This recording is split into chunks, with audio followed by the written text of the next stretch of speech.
Then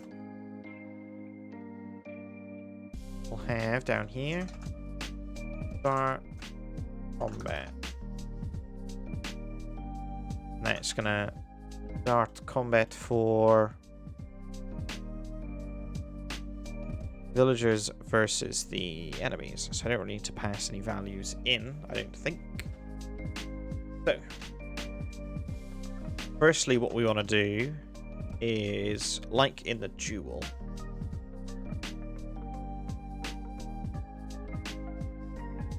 we want to assign things. So if I just copy this code into start combat and just see what we need. Don't need to find particular fighters. So for int, we can actually do better. For each, oh no, better yet, combat order. New list of characters. Then combat order dot add range of villagers. Combat order dot add range of enemy team. Don't like the naming. We're just gonna call it enemy. You can spell. That's what we're gonna do. And I don't think we'll need a villager team because in theory, any of the villagers will just be the ones that fight. We reset the combat order list. We add the range of them. Then for each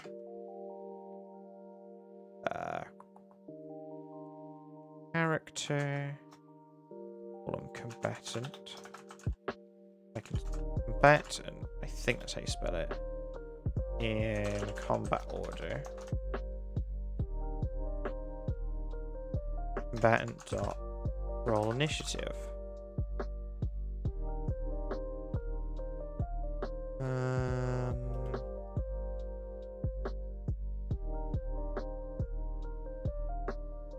Although we don't need to roll initiative until combat starts, but this just gave me a cool idea. If we have them roll initiative at the start of combat before they even start moving, and then have them move in order, so delay the request to make them move a little bit based on their initiative, that'd be cool. But we also need to get them to choose their location, though. So we assume 0 is like the center, and then we'll have villagers on the left and enemies on the right. So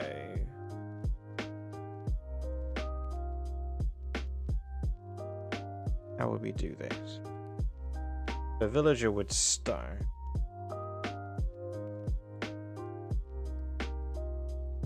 Oh, that's definitely not what I wanted to do.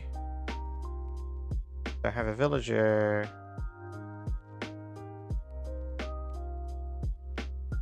Oh, that's why it's not letting me do it. The villagers start at 1, the -1, the -2. So probably want to do that separate list. We'll just use for each villager. Don't need it to be a villager, a character.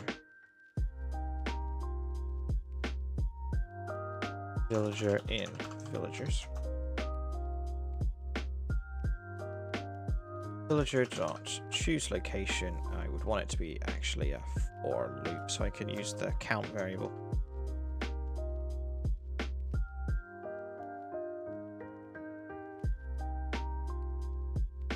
Is less than villagers dot count I plus, and say villagers index choose location to be -I.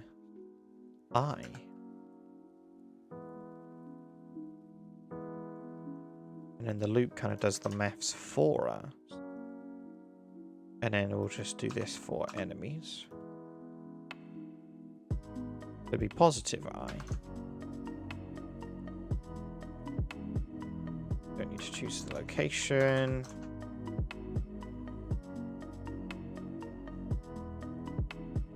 And then that's the event stuff. So all of that I'm going to comment out for now.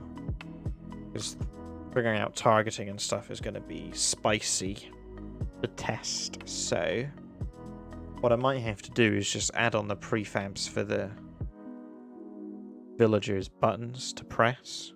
I think that's probably going to be the best thing to do for now, and then later on when I've got the extension working, obviously that's how they're going to be able to talk to one another. So see how this goes. Unity.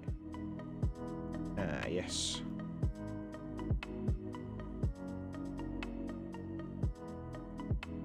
I do it this way round. Like that. Is it gonna not complain now? Oh yeah, I gotta spin it all the way around now.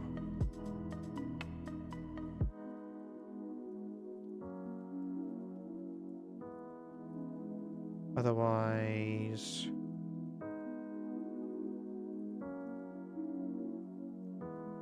Ooh.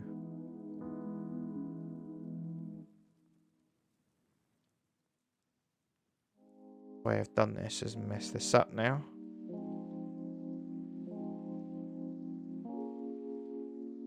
Bag of bombs.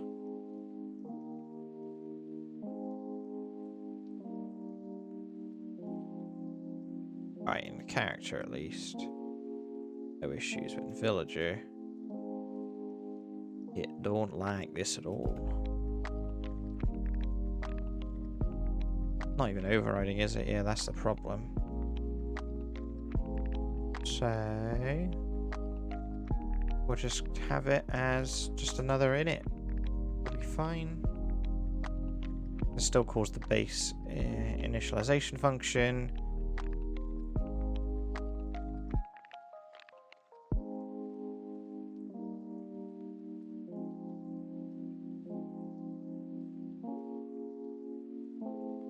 That. Oh, that's doing it based off of the Twitch code anyway. So we're going to ignore that. Rather than deal with the error. What did we have in there? Oh, that was a spawn override, wasn't it? So if the spawn override wasn't set, we'll specifically increment the spawn order. Otherwise, if it was set, we're going to do name. Sort order override and then random spawn. And my convention here is that I should do that. Now, nope, still compiler. I need to go through and change all this stuff here. This comment out because this isn't relevant to what we're doing right now. Now, in theory, it's going to behave. I didn't set a reference for the enemy, but at the very least, it did spawn the other ones. Right. Prefabs. Give me that enemy prefab. Again, not the best way. Oh, God. To do it, but down the line I could probably have some asset manager and I can just request assets from it. I mean, it spawned them, gave them all numbers. Interesting. There are some issues, so before we do any of that, let's stop spawning villager.